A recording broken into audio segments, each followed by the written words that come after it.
Swat incident والے علماء کو سزا نہیں ملتی، ہم نے نہیں اٹھنا، کیونکہ ان کی وجہ سے ہمارے مدارس کی بدنامی ہو رہی ہے۔ ایک بیان بھی آپ نے سنا ان کا قطعی نہیں دے رہے، اس کا مطلب ہے کہ یہ مجرمانہ خاموشی اس لیے ہے، ہمیں تو ڈر لگتا ہے کہ شاید انہیں یہ خطرہ ہے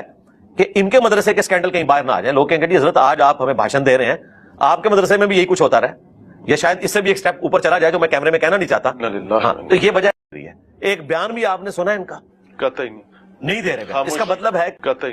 نہیں دے رہے، اس کا مطلب ہے مرزا تو اپنی عادت سے مجبور ہے، اس نے تو علماء پر الزام لگانے ہی ہوتے ہیں، اس لیے مرزا نے مفتی تقی عثمانی صاحب اور مفتی منیب الرحمان صاحب کے متعلق اور دیگر علماء کے متعلق جو بات کی ہے یہ ہمارے لیے کوئی زیادہ باعث تعجب نہیں ہے، لیکن افسوس ہوتا ہے عمران ارشد پر۔ وہ ایک صحافی ہے اور ان معاملات کو اچھی طرح سمجھتا بھی ہے، اس کے باوجود مرزے کی ہاں میں ہاں ملاتے ہوئے اس نے کہا کہ سوات والے معاملے پر ان علماء نے خاموشی اختیار کی، کوئی بیان نہیں دیا، مرزے کی بات کی تصدیق اس نے کی اور بھرپور طریقے سے کی۔ حالانکہ مرزے کا یہ سراسر جھوٹا الزام ہے علماء پر، علماء کا واضح طور پر اس موقع پر بیان آیا ہے اور بڑے پرزور انداز میں انہوں نے بیان دیا ہے۔ ہم اس حوالے سے مین میڈیا سے دو ثبوت آپ کے سامنے پیش کرتے ہیں۔ نمبر ایک، ڈان نیوز پر 24 جولائی 2025 کی خبر ہے جس کا عنوان یہ ہے کہ علماء کا سوات میں تشدد سے مدرسے کے طالب علم کی موت کے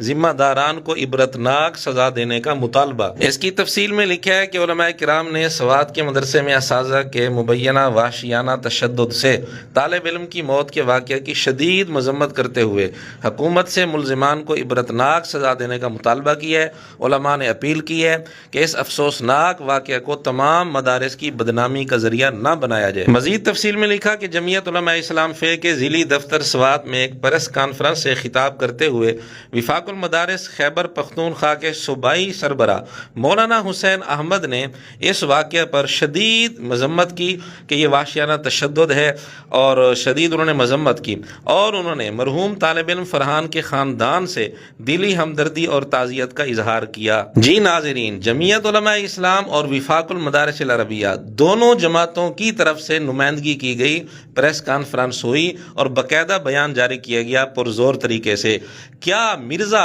جو اعتراض کر رہا ہے اس نے بھی اپنے کوئی نمائندے بھیجے اس مرحوم طالب علم کے خاندان کے پاس ہمدردی اور تعزیت کے لیے؟ اگر بھیجے ہیں تو مرزا ثبوت پیش کرے، اگر نہیں بھیجے تو مرزا کس منہ سے یہ اعتراض کر رہا ہے اور جھوٹے الزامات لگا رہا ہے، جھوٹ بول رہا ہے سراسر۔ پھر اسی خبر کی تفصیل میں یہ بھی لکھا ہے کہ مولانا حسین احمد جو وفاق المدارس کے نمائندہ تھے،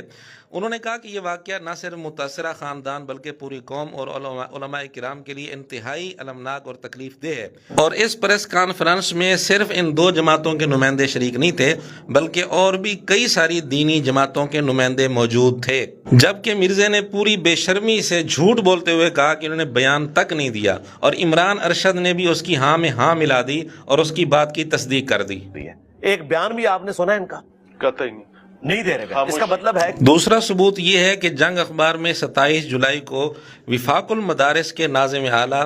جامعہ خیر المدارس کے شیخ الحدیث مولانا محمد حنیف جلندری کا ایک تفصیلی کالم شائع ہوا جس میں انہوں نے اس واقعہ کی پرزور مذمت کی، اور مذمت کے ساتھ ساتھ انہوں نے یہ لکھا کہ وفاق المدارس کی طرف سے واضح طور پر دو ٹوک موقف اختیار کیا گیا اور اس واقعہ میں ملوث عناصر کے خلاف سخت کارروائی کا وفاق المدارس کی طرف سے مطالبہ کیا گیا، اور ساتھ لکھتے ہیں کہ عملی طور پر بھی متاثرہ مقام پر پہنچ کر ان کے ساتھ ہمدردی اور خیرخواہی کا مظاہرہ بھی کیا گیا۔ پھر لکھتے ہیں کہ وفاق المدارس کی قیادت شیخ الاسلام حضرت مولانا مفتی محمد تقی عثمانی صاحب دامت برکاتہم، ان کا نام خاص طور پر لکھا، اور اسی طرح دیگر حضرات کی خصوصی ہدایت پر وفاق المدارس کے ایک نمائندہ وفد کو فوری طور پر اس علاقے میں بھیجا گیا جہاں وقوع ہوا۔ جی ناظرین، مرزا کتنی ڈٹائی سے جھوٹ بول رہا تھا مفتی تقی عثمانی صاحب کا نام لے کر کے، ان کی طرف سے کوئی بیان نہیں آیا۔ خیر، اس کالم میں آگے لکھا ہے کہ پھر یہ وفد وہاں پہنچا، شہید طالب علم کے جنازے میں شرکت کی، مرحوم کے اہل خانہ سے تعزیت کی، اور انہیں یہ باور کرایا کہ وفاق المدارس نہ صرف ان کے ساتھ کھڑا ہے بلکہ انصاف کی فراہمی تک ہر سطح پر ان کی مدد کرتا رہے گا۔ اب ہم مرزے سے پوچھتے ہیں، مرزے نے کون سا وفد بھیجا جس نے جا کر اس طالب علم کے جنازے میں شرکت کی ہو اور ان کے ساتھ اظہار ہمدردی کیا ہو اور انہیں یہ یقین دہانی کرائی ہو کہ ہم آپ کے ساتھ کھڑے ہیں، قانونی لحاظ سے ہم آپ کے ساتھ کھڑے ہیں؟ کیا مرزا نے ایسا کچھ کیا؟ نہیں، بالکل نہیں۔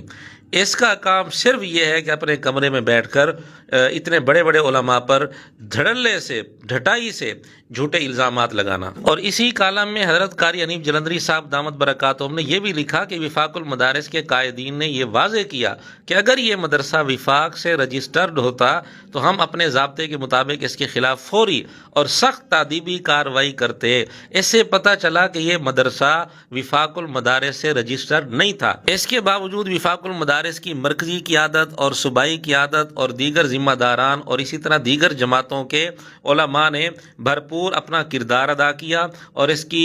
پرزور طریقے سے مذمت کی اور سخت کارروائی کا مطالبہ کیا، اور ان کا وفد باقاعدہ وہاں پہنچا، شہید طالب علم کے جنازے میں شرکت کی، اس کے اہل خانہ سے تعزیت کی۔ مرزے نے عملاً ایسا کچھ بھی نہیں کیا، بلکہ عملی کردار ادا کرنے کی بجائے جن علماء نے عملی کردار ادا کیا ان کی کردار کشی کرنے پر مرزا تلا ہوا ہے، اور افسوس ہوتا ہے عمران ارشد پر کہ یہ بھی مرزے کی ہاں میں ہاں ملا رہا ہے۔